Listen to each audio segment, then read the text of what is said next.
तो hello student, welcome again on revolutionary ज्ञान channel.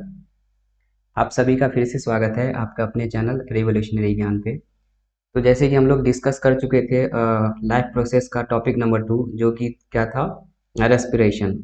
ठीक है, आप लोग अगर नहीं देखे हैं तो इस चैनल पे जाइए, रेस्पिरेशन पूरे डिटेल में कवर कर चुके हैं। ठीक है, आज अपन पढ़ेंगे लाइफ प्रोसेस का टॉपिक नंबर 3, जो कि है ट्रांसपोर्टेशन इन ह्यूमन बीइंग। क्या पढ़ेंगे आज? Transportation in human being. देखिए, फर्स्ट टॉपिक क्या पढ़े थे? न्यूट्रिशन। न्यूट्रिशन में क्या हुआ था? जो भी न्यूट्रिएंट्स एब्जॉर्ब हुआ था, न्यूट्रिएंट्स एब्जॉर्ब होकर के कहाँ गया था? ब्लड में। एंड इस न्यूट्रिएंट्स को हर एक सेल तक पहुंचाना है, क्योंकि सेल के पास जाकर जाएगा एंड वहाँ पे ऑक्सीजन का भी ट्रांसपोर्टेशन होगा एंड वहाँ पे एनर्जी बनेगी। तो देखिए, ये जो न्यूट्रिएंट्स ब्लड में आया, तो इसको ट्रांसपोर्ट करना पड़ेगा। कहाँ पे? हर एक सेल में इसको ट्रांसपोर्ट करना है। ठीक है, तो न्यूट्रिशन में देख लिए कैसे न्यूट्रिएंट्स एब्जॉर्ब होता है ब्लड में। अब इसमें देखेंगे ये एब्जॉर्ब, जो भी न्यूट्रिएंट्स एब्जॉर्ब हुआ वो हर एक सेल तक कैसे पहुंचता है, मतलब ट्रांसपोर्टेशन कैसे होगा फूड का। एंड जो ऑक्सीजन कल जो पढ़े थे रेस्पिरेटरी सिस्टम में, ऑक्सीजन जब सांस लिए तो रेस्पिरेटरी सिस्टम लंग्स में गया एंड वो ऑक्सीजन फिर वहाँ से एब्जॉर्ब हुआ कहाँ पे? ब्लड में। ठीक है, उसमें अलग अलग मेथड था, डिफ्यूजन के थ्रू या हीमोग्लोबिन से बाइंड होकर के ब्लड में आया। तब उस ऑक्सीजन को हर एक सेल तक पहुँचाना है। सेल तक पहुँचेगा तभी तो एनर्जी बनेगी, क्योंकि जो ग्लूकोज अपना फूड था वो ग्लूकोज में ब्रेक डाउन होकर के एब्जॉर्ब हुआ था, वो हर एक सेल के पास पहुंचा। अब O2 के प्रेजेंस में यहाँ पे एरोबिक रेस्पिरेशन के थ्रू एनर्जी बनाएगा। ये कल पढ़ चुके थे। आज देखेंगे कि ये फूड मटेरियल जो है वो ब्लड के थ्रू कैसे ट्रांसपोर्ट होगा, एक ऑर्गन से दूसरे ऑर्गन, एक सेल से दूसरे सेल, हर एक सेल के पास में। ठीक है, तो हर एक टॉपिक को एक दूसरे से कोऑर्डिनेट करके पढ़िए, दूसरे से रिलेट करके पढ़िए, तो अच्छे से समझ में आएगा। हर एक चीज़ एक दूसरे से रिलेटेड है। डाइजेस्टिव सिस्टम में अपना क्या किया, जो भी फूड खाया उसको डाइजेस्ट करके ब्लड में आया, उसको ट्रांसपोर्ट करना है, ये अपन ट्रांसपोर्टेशन में देखेंगे। ठीक है, कुछ लोग मेरे बारे में पूछते रहते हैं, मैं बता दूं कि अभी बैचलर्स मैं बिट्स कॉलेज से किया था एंड अभी मास्टर्स कर रहा हूँ मेडिसिन में IIT BHU से। सो चलो स्टार्ट करते हैं आज का अपना topic, transportation in human being. Transportation किस किस चीज़ का करना है? मेनली फूड का, ऑक्सीजन का, वाटर एंड मिनरल्स का भी ट्रांसपोर्टेशन करना बनता है। एंड जो वेस्ट प्रोडक्ट है, एक्सक्रेटरी सिस्टम में पढ़ेंगे, जो भी वेस्ट मटेरियल बना, वो जो भी एक्सक्रेटरी ऑर्गन है, जैसे कि वेस्ट मटेरियल कहीं और बना, जैसे कि डाइजेस्टिव सिस्टम में वेस्ट प्रोडक्ट बना, तो उसको कहाँ पे ट्रांसपोर्ट करना है? जैसे कि यूरिया हो गया, यूरिक एसिड हो गया, इसको किडनी के पास से यहाँ पे जाना है, यूरिक एसिड वगैरह को एक्सक्रीट होने के लिए।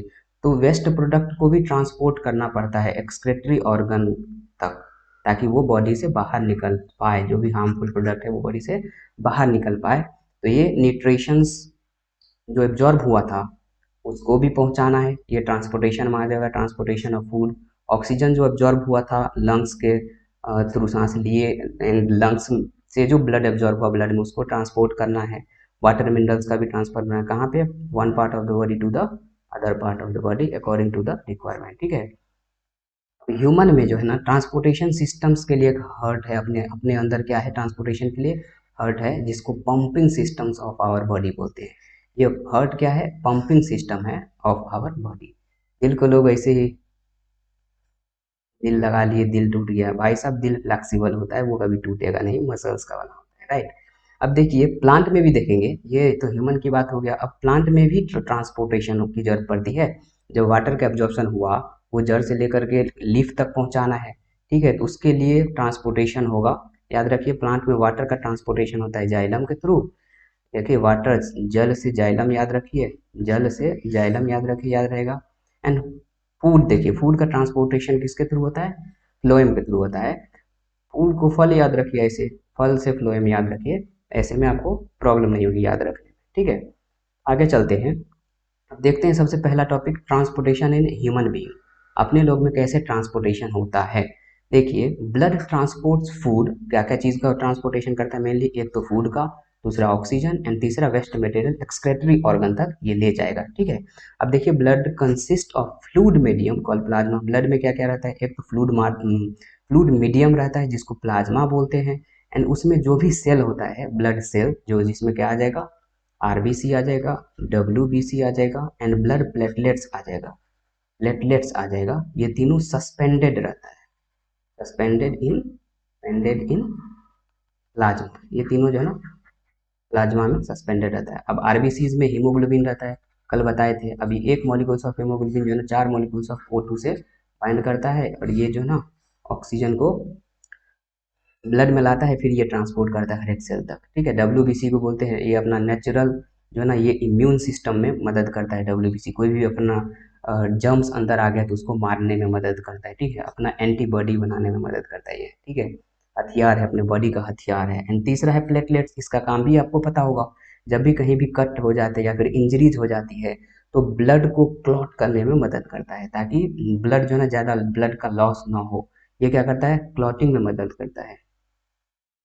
ये क्या करता है, ब्लड क्लॉट, ब्लड क्लॉटिंग में हेल्प करता है, ब्लड क्लॉटिंग में हेल्प करता है प्लेटलेट्स, याद रखिए। अब देखिए ये तो सस्पेंडेड था, जो भी plasma in which cell are suspended, अब सेल में देख लिए ये तीनों आरबीसी डब्ल्यूबीसी प्लेटलेट्स था। प्लाज्मा ट्रांसपोर्ट फूड, देखिए प्लाज्मा किस किस चीज़ को ट्रांसपोर्ट करता है, फूड को, कार्बन डाइऑक्साइड डिजॉल्व होता है प्लाज्मा में उसको ट्रांसपोर्ट करता है, एंड नाइट्रोजनस जो भी वेस्ट प्रोडक्ट होता है, यूरिया वगैरह हो गया, यूरिक एसिड हो गया, उसको ट्रांसपोर्टेशन में हेल्प करता है। अब यहाँ पे देखिए oxygen is carried by the red blood corpuscles. अब ऑक्सीजन जो है ना आरबीसीज जो है ना ये कैरी करता है। अब आरबीसीज में क्या था, हीमोग्लोबिन, वही कैरी कर रहा था ऑक्सीजन को, देख लिया अपन बहुत बार। अब many other substances like salt are also transported by the blood. अब देखिए यहाँ पे आगे क्लास में आकर के आप सब कुछ पढ़िएगा, जैसे कि यहाँ पे देखिए सॉल्ट है, इम्यूनो एसिड्स है, जितना भी न्यूट्रिएंट्स है, विटामिन है, ये सब का भी ट्रांसपोर्टेशन होता है। अभी आप 10वां में बस इतना याद रखिए, 10th क्लास में इतना याद रखिए, वी दस नीड अ पंपिंग ऑर्गन, क्योंकि इतने चीज को एक जगह से दूसरे जगह पहुंचाना ऐसे तो जाएगा नहीं, इसलिए पंपिंग ऑर्गन की रिक्वायरमेंट होती है। एंड अपने बॉडी में पंपिंग ऑर्गन कौन सा है, हर्ट है, याद रखिए ये हर्ट है, ठीक है, pumping organ to push blood around the body, body के हर एक पार्ट में पुश करने के लिए a network of tube to reach all the tissues and systems in place to ensure that this network can be repair if damage. अब देखिए एक तो आपका हो गया हर्ट, ठीक है। अब हार्ट तो ब्लड को पंप करेगा, लेकिन इस करने के बाद हर एक सेल के पास कैसे जाएगा, तो याद रखिए यहाँ पे नली बना हुआ है जिसको आर्टरीज एंड वेन कहते हैं, ठीक है। अब आर्टरीज वेन क्या कनेक्ट करता है हर एक पार्ट ऑफ द बॉडी को हार्ट से। अब देखते हैं आगे इसमें क्या क्या आएगा। अब देखिए ये हार्ट के बारे में सिंपल सा, देखिए इसमें बहुत कन्फ्यूजन होता है बहुत लोगों को, सिंपल लैंग्वेज में समझते हैं। मान के चलिए ये कमरा है, घर का 4 कमरा है। अपने ह्यूमंस में जो हार्ट है उसमें 4 चैम्बर होते हैं, ठीक है, याद रखिएगा। ये आपका क्या है, राइट आर्ट्रियम, ये है लेफ्ट आर्ट्रियम, ये है राइट वेंट्रिकल, ये है लेफ्ट वेंट्रिकल। अब देखिए इस चारों कमरा में क्या होगा, यहाँ से क्या होता है, अब देखिए इस डायग्राम को समझ लेते पहले।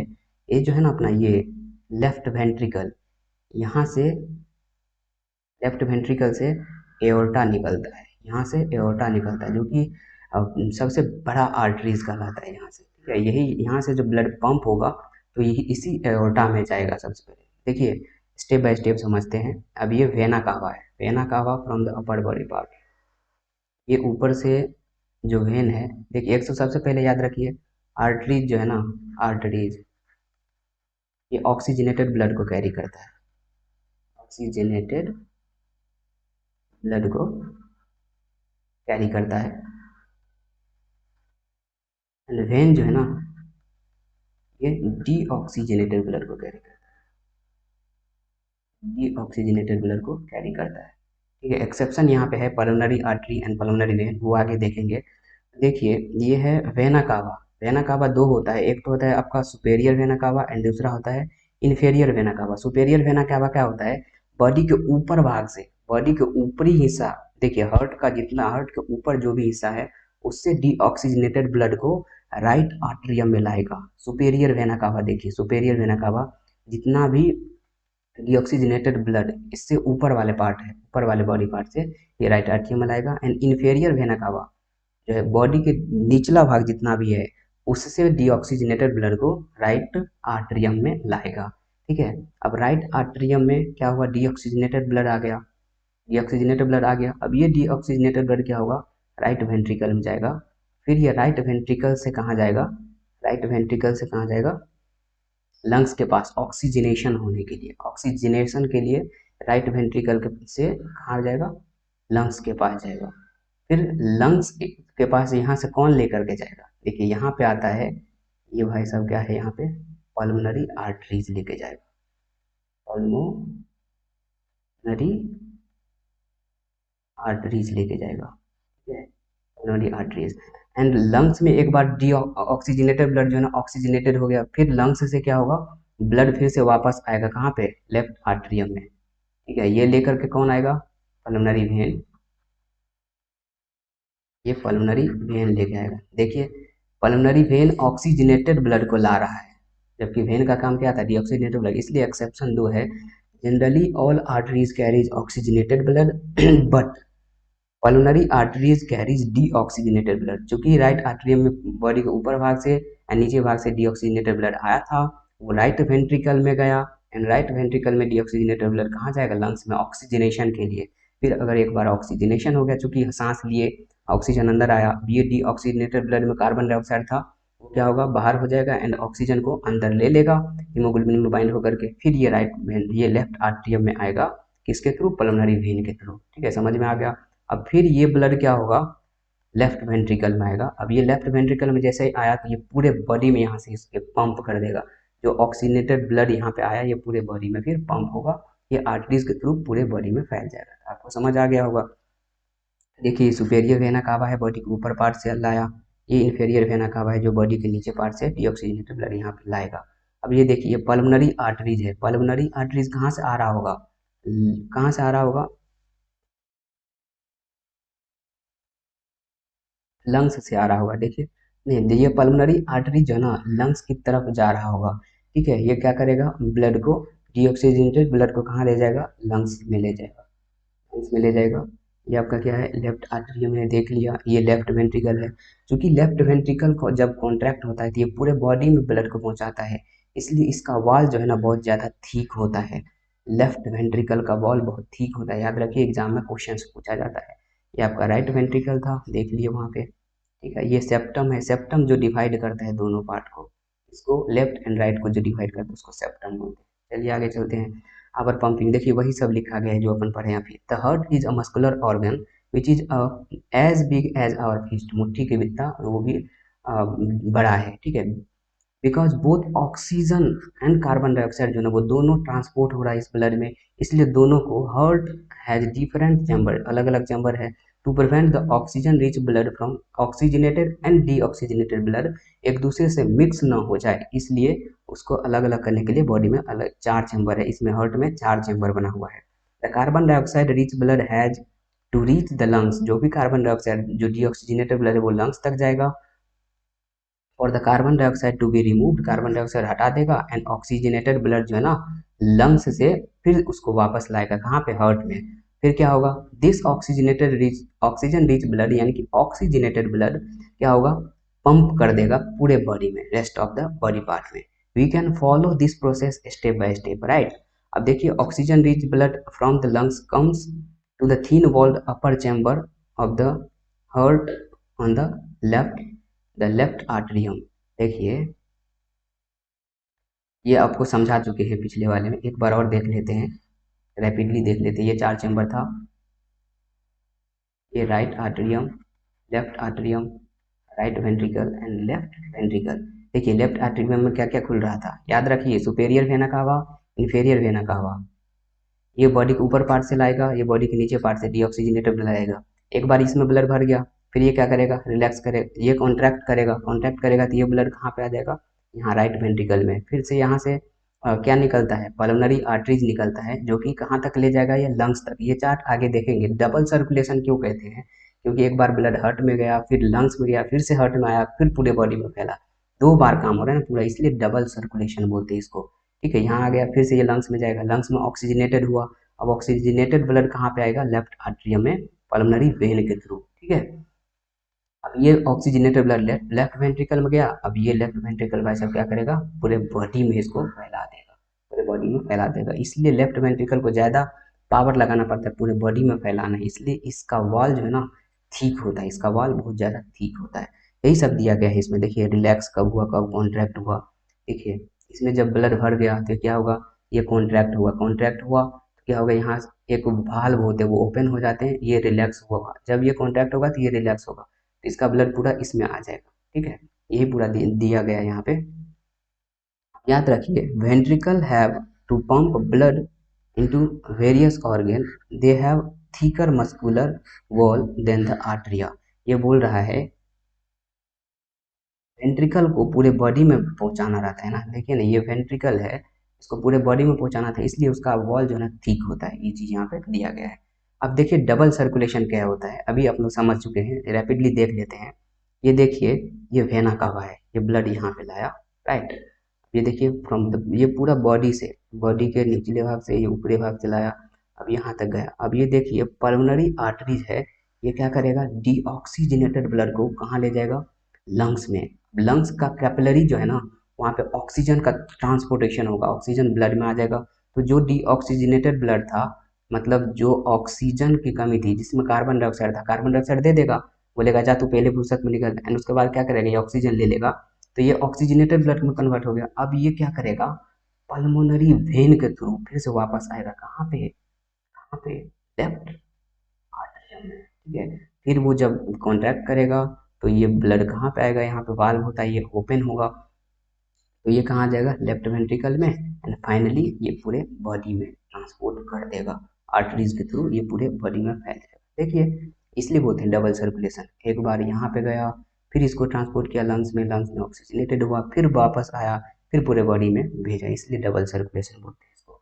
Oxygen enter the blood, oxygen enters the blood in the lungs. अब देखिए उसी का डिटेल दिया हुआ है, the separation of the right side and the left side heart is useful. अब right side and left side जो था आपका चारों चैम्बर, देखिए ये सेप्टा से डिफ्रेंशिएट रहता है, ताकि oxygenated blood and deoxygenated blood दूसरे से मिक्स ना हो पाए। ठीक है, such separation allow a highly efficient supply of oxygen to the body, oxygen की हाईली सप्लाइड कर पाएगा, क्योंकि मिक्स नहीं हो रहा है ना। This is useful in animal that have high energy need, जिसको बहुत ज़्यादा एनर्जी की नीड होती है, उसमें ये जरूरी होता है, जैसे कि हम लोग हैं। ठीक है, क्योंकि ऑक्सीजन जितना ज़्यादा पहुँचेगा, ऑक्सीजनेटेड ये एरोबिक रेस्पिरेशन होगा सेल के पास, उतनी ज़्यादा एनर्जी बनेगी, इसलिए बोल रहे हैं। सच एज बर्ड हो गया, मैमल्स हो गए, मैमल्स में हम लोग आ गए हैं, which constantly use energy to maintain their body temperature, इसलिए इसको ज़्यादा जरूरत होती है, इसलिए हमारे में अलग अलग कंपार्टमेंट बना हुआ है, ऑक्सीजनेटेड ब्लड का चैम्बर अलग है, डीऑक्सीजनेटेड का अलग बना हुआ है, right. In animal that do not use energy for this purpose, the body temperature depend on the temperature of the environment. उस वैसे एनिमल में जैसे कि एम्फीबियंस हो गया, एम्फीबियंस एंड मेरी रेप्टाइल्स हैव 3 चैम्बर्ड हार्ट। याद रखिए एम्फीबियन एंड रेप्टाइल्स में कितना चैम्बर का हार्ट होता है, एम्फीबियन एंड रेप्टाइल्स में 3 चैम्बर का हार्ट होता है, 3 चैम्बर का हार्ट होता है। और याद रखिए फिश में 2 चैम्बर का हार्ट होता है, फिश में 2 चैम्बर्ड हार्ट होता है, ये भी याद रखिए। देखिए फिश में 2 चैम्बर्ड हार्ट होता है, and the blood is pump to the gills, gills में ब्लड एक बार पंप हुआ, वहाँ पे क्या होगा, ऑक्सीजनेटेड ब्लड जो है ना, वो क्या होगा, ट्रांसफर हो जाएगा, डायरेक्टली पास्ट हो जाएगा कहाँ पे, रेस्ट ऑफ द बॉडी में। Thus blood goes only once through the heart, इसलिए इसको सिंगल सर्कुलेशन बोलते हैं, एक ही साइकिल में जाता है, अपने जैसे स्पेशलाइज नहीं है, डबल सर्कुलेशन नहीं है, पहले लंग्स में गया, फिर ऑक्सीजनेटेड हुआ, फिर वापस आया, इतना लोचा नहीं है फिश में। ठीक है, on the other hand it goes through the heart twice during each cycle in the vertebrate, vertebrate में अपन लोग आते हैं 2 बार जाता है, इसलिए इसको डबल सर्कुलेशन अपन देख चुके हैं, डबल सर्कुलेशन क्या होता है, बहुत अच्छे से। अब ब्लड प्रेशर का नाम तो सुना ही होंगे आप लोग, ब्लड प्रेशर बहुत ज़्यादा बढ़ जाता है तो यही कॉज करता है हाइपरटेंशन। आप लोग अगर हाइपर टेंशन, ज़्यादा टेंशन नहीं लेने का, टेंशन लेने का नहीं भाई साहब, देने का। देखिए आप लोग जब आगे जाएंगे, जो जिसको मेडिकल में जाना है, ये पूरा डिटेल में पढ़िएगा, आप लोग पूरा डिटेल में पढ़िएगा। ठीक है, हाइपरटेंशन, ब्लड प्रेशर बहुत ज़्यादा बढ़ गया तो उसको हाइपरटेंशन बोलते हैं। देखिए ये होता क्या है blood pressure, the force that blood exert against the wall of the vessels. मान चलिए ये ब्लड वेसल्स है, इस पे जो फोर्स लगेगा ब्लड का, उस चीज को बोलते हैं blood pressure. This pressure is much greater then in arteries, क्योंकि आर्टरीज में ऑक्सीजनेटेड ब्लड बहुत जोर से पंप करता है। कौन पंप कर रहा था भाई साहब, याद रखिए, लेफ्ट वेंट्रिकल। इसलिए उसमें जोर से, पूरा जोर से उसमें क्या लगता है, प्रेशर लगता है, इसलिए आर्टरीज का प्रेशर बहुत ही ज्यादा होता है वेन की तुलना में। The pressure of blood inside the arteries during ventricular systole. Ventricular systole का मतलब वेंट्रिकल जो है ना कॉन्ट्रैक्ट कर रहा है, वेंट्रिकल कॉन्ट्रैक्ट कर रहा है। वेंट्रिकल कॉन्ट्रैक्ट करेगा तभी तो वेंट्रिकल का ब्लड जो है ना पंप होगा पूरी बॉडी में, उसको क्या बोलते हैं, याद रखिए, वेंट्रिकुलर सिस्टोल। वेंट्रिकुलर सिस्टोल मतलब वेंट्रिकल कॉन्ट्रैक्ट कर रहा है, इज द सिस्टोलिक प्रेशर। और उस समय जो प्रेशर लगेगा उस वेंट्रिकल पे उसको सिस्टोलिक प्रेशर बोलते हैं। And the pressure in arteries during ventricular diastole, जब वेंट्रिकल रिलैक्स होगा। देखिए ये चार चैम्बर था, ये आर्ट्रियम था, लेफ्ट आर्ट्रियम, ये लेफ्ट वेंट्रिकल था। ये जब कॉन्ट्रैक्ट करेगा लेफ्ट वेंट्रिकल, उसको क्या बोलेंगे अपन, यहाँ पे देखिए वेंट्रिकुलर सिस्टोल बोलते हैं। एंड जब ये रिलैक्स करेगा, जब ये रिलैक्स करेगा तब इसको वेंट्रिकुलर डायस्टोल बोलते हैं, ठीक है। अब जो नॉर्मल सिस्टोलिक प्रेशर होता है ना, जब कॉन्ट्रैक्ट करता है तो नॉर्मल वाले कंडीशन में 120 mmHg होता है, एंड नॉर्मल डायस्टोलिक प्रेशर जो है ना 80 mmHg होता है। इसलिए बोलते हैं कि नॉर्मल ब्लड प्रेशर 120/80 mmHg, ये नॉर्मल ब्लड प्रेशर होता है भाई साहब। ये किसका है, वेंट्रिकुलर सिस्टोल का है। देखिए वेंट्रिकुलर सिस्टोल का है 120, एंड ये ये किसका है आपका, वेंट्रिकुलर डायस्टोल का है 80, ये नॉर्मल हो गया। अब देखिए ये जो ब्लड प्रेशर को मापने के लिए जो इंस्ट्रूमेंट यूज करते हैं, याद रखिए, ये जो भी ओलंपियाड के एग्जाम वगैरह दिया के लिए, ओलंपियाड के एग्जाम वगैरह में पूछता है तो ब्लड प्रेशर को कौन सा ऐसा इंस्ट्रूमेंट है जो मेजर करता है, तो स्फीमैग्मो, याद रखिएगा, ये इंपॉर्टेंट क्वेश्चन है।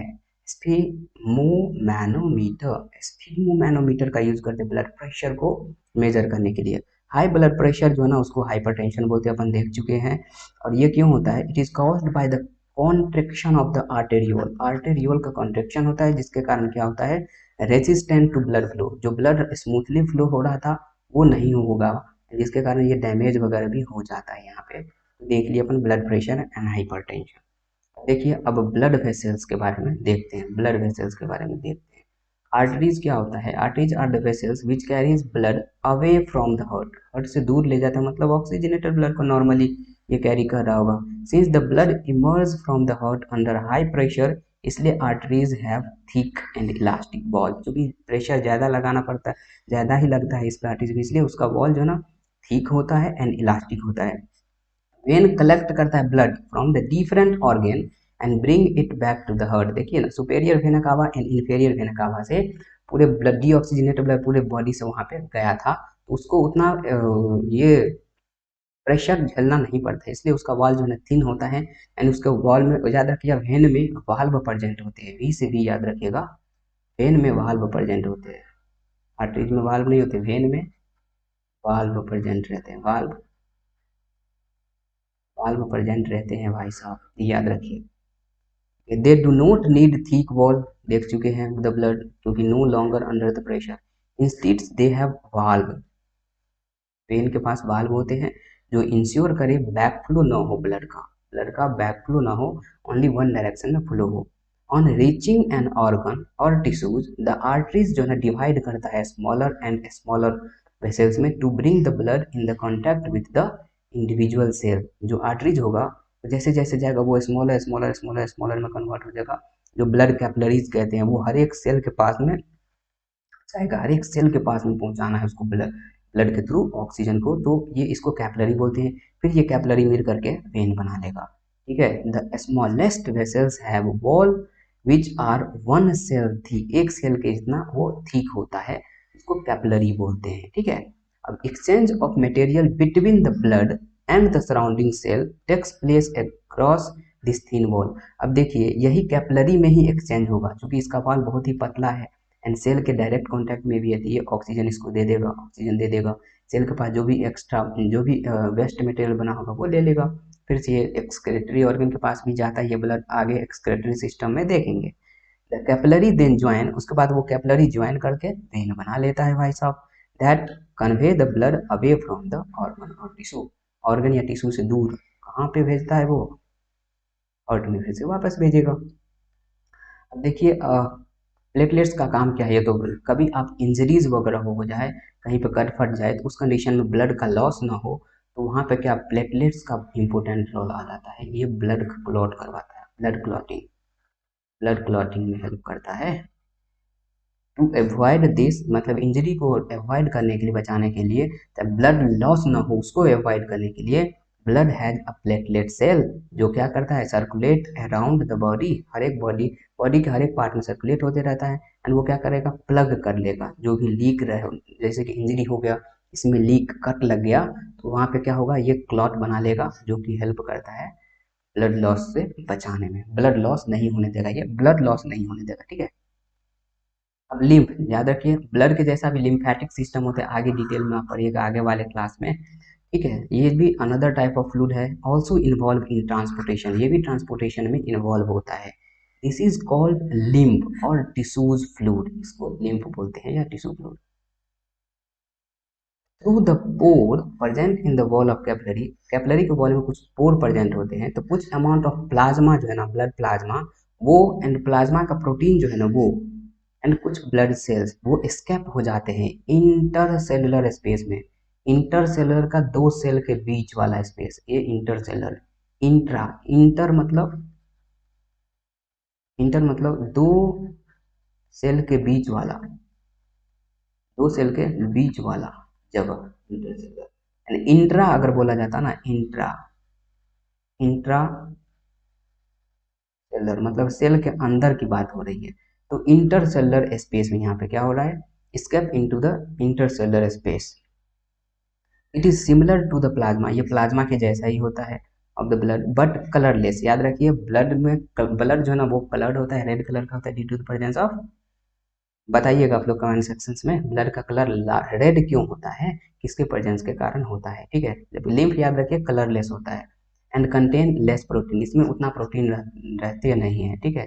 Lymph drain into lymphatic capillary, lymph का लिम्फेटिक सिस्टम अलग ही है, इसका भी एक अपना सर्कुलेटरी सिस्टम है भाई साहब, from the intercellular space which join to form large lymph vessels that finally open in the larger vein. Lymph carries, जो भी डाइजेस्टेड एंड एब्जॉर्ब फैट रहता है ना, इंटेस्टाइन्स उसको एब्जॉर्ब करता है एंड ड्रेन करता है excess fluid from extracellular space back to the blood, अगर एक्स्ट्रा सेलर स्पेस सेल के बाहर वाले स्पेस में अगर ज़्यादा फ्लूइड है तो उसको क्या करेगा फिर से ब्लड वेसल्स में पहुंचाएगा, फिर वो ब्लड के थ्रू चला जाएगा। अब देखिए ह्यूमंस में तो ट्रांसपोर्टेशन कैसे हुआ ये तो पता है अपन को, ये अपन पढ़ लिए हैं। अब देखते हैं कि ट्रांसपोर्टेशन इन प्लांट, प्लांट में ट्रांसपोर्टेशन कैसे होता है। We have discussed earlier how plant take in simple compound जैसे कार्बन डाइऑक्साइड कैसे लेते हैं पता है, एनवायरनमेंट से ले लिया, ठीक है, किसके थ्रू, स्टोमाटा के थ्रू, एंड फोटोसिंथेसिस एनर्जी जो स्टोर किया था क्लोरोफिल कंटेनिंग ऑर्गन जैसे कि लीफ में, उससे वो भोजन दूसरे पार्ट में कैसे पहुंचाएगा। The other kind of new material needed for building plant bodies will also have to taken us separately for plant, the soil is the nearest and richest part, जो भी इनऑर्गेनिक मटेरियल लेता है जैसे कि nitrogen phosphorus, वो सब कहाँ से लेता है भाई साहब, सॉइल से लेता है, right. The absorption of these substance therefore occurs through the part जो डायरेक्टली कांटेक्ट में है, किसके, सॉइल के। अब डायरेक्टली कांटेक्ट में क्या है, ऑब्वियस ही बात है यार, रूट डायरेक्ट कांटेक्ट में है इससे, तो यहाँ से मिनरल्स का एब्जॉर्प्शन होगा। इफ द डिस्टेंस बिटवीन, अगर डिस्टेंस बहुत ज़्यादा है, मान चलिए ये रूट है, ये आपका क्या है, सॉइल है, इसमें रूट आया हुआ है, एंड ये प्लांट बहुत ही ज़्यादा बड़ा है, तो ऊपर तक कैसे वाटर का एब्जॉर्प्शन हुआ या फिर मिनरल्स का एब्जॉर्प्शन ऊपर तक कैसे पहुंचाएगा, तो यहाँ पे आपको तो पता होगा वाटर का ट्रांसपोर्टेशन कैसे होता है, जाइलम, जल से जाइलम बोले थे यहाँ पे बोले थे, एंड फूड का फ्लोएम के थ्रू होता है, फ्लोएम के थ्रू ट्रांसपोर्ट होता है, ये चीज याद रखिएगा भाई साहब, की इंपॉर्टेंट क्वेश्चन है यार। कहाँ तक थे अपन, क्लोरोफिल कंटेनिंग ऑर्गन, याद रखिए अगर डिस्टेंस बहुत ज़्यादा है contacting organ and chlorophyll containing organ, small energy is raw material, ये सब देख लीजिएगा। A proper system of transportation therefore essential in such a situation. अब याद रखिए जाइलम क्या करता है, ये वाटर का मूव करता है and minerals obtained from the soil, therefore phloem transport product of photosynthesis. Photosynthesis में जो भी फूड बना था उसका ट्रांसपोर्टेशन कौन करेगा, फ्लोएम, ठीक है, फ्रॉम द लीफ। अब लीफ ही ना, लीफ में ही बना था, लीफ में वो हुआ था, तो लीफ से कहाँ पहुँचाएगा, लीफ से कहाँ पहुँचाएगा, जहाँ पर भी इसकी रिक्वायरमेंट है वहाँ तक पहुँचाएगा। अब देखिए ट्रांसपोर्ट ऑफ वाटर, जाइलम का काम, ये जाइलम काम कैसे करता है, देखिए in xylem tissues vessels and tracheids of the roots, stems and leaf are interconnected to form continuous systems by which water conducting channel reaching all part of the body. देखिए एक सिस्टम्स होता है जिसमें जाइलम जो है ना, ये root से लेकर के हर एक बॉडी, हर एक प्लांट का जितना भी पार्ट है उसमें जाकर के अपना एक ट्यूब लाइक स्ट्रक्चर बनाता है, ठीक है, उसको जाइलम बोलते हैं। अब at the root cell is contact with the soil, cell जो है किसके कांटेक्ट में, सॉइल के कांटेक्ट में है, एक्टिवली टेकअप करता है आयन, आयन का एक्टिवली टेकअप किया, आयन इसमें मान के चलिए सॉइल से एब्जॉर्ब हो गया, ठीक है, क्या होगा, कंसंट्रेशन का ग्रेडियंट होगा ना, देखिए यहाँ पे पहले वाटर, वाटर में मिनरल्स था, मिनरल को इसने एब्जॉर्ब कर लिया, तो क्या होगा, कंसंट्रेशन का डिफरेंस होगा, तो इसको मेंटेन करने के लिए यहाँ से फिर वाटर का भी एब्जॉर्ब होगा। देखिए कंसंट्रेशन का ही खेल है, डिफ्यूजन में क्या होता है, ट्रांसपोर्टेशन कहाँ से होगा, higher concentration to lower concentration, ठीक है, ट्रांसपोर्टेशन ऑफ वाटर। तो यहाँ पे देखिए यहाँ से अगर मिनरल एब्जॉर्ब हो गया तो मिनरल की कंसंट्रेशन यहाँ पे कम है, यहाँ पे ज़्यादा है, इसलिए यहाँ से वाटर का एब्जॉर्ब होगा और फिर ये जाइलम जो है ना पूरे बॉडी पार्ट में पहुँचाएगा। अब याद रखिए इसमें एक मेजर प्रोसेस के थ्रू जो एब्जॉर्प्शन होता है वाटर के जाइलम थ्रू, वो होता है आपका ट्रांसपिरेशन। आगे देखते हैं, evaporation of water molecules from the cell of leaf create a suction.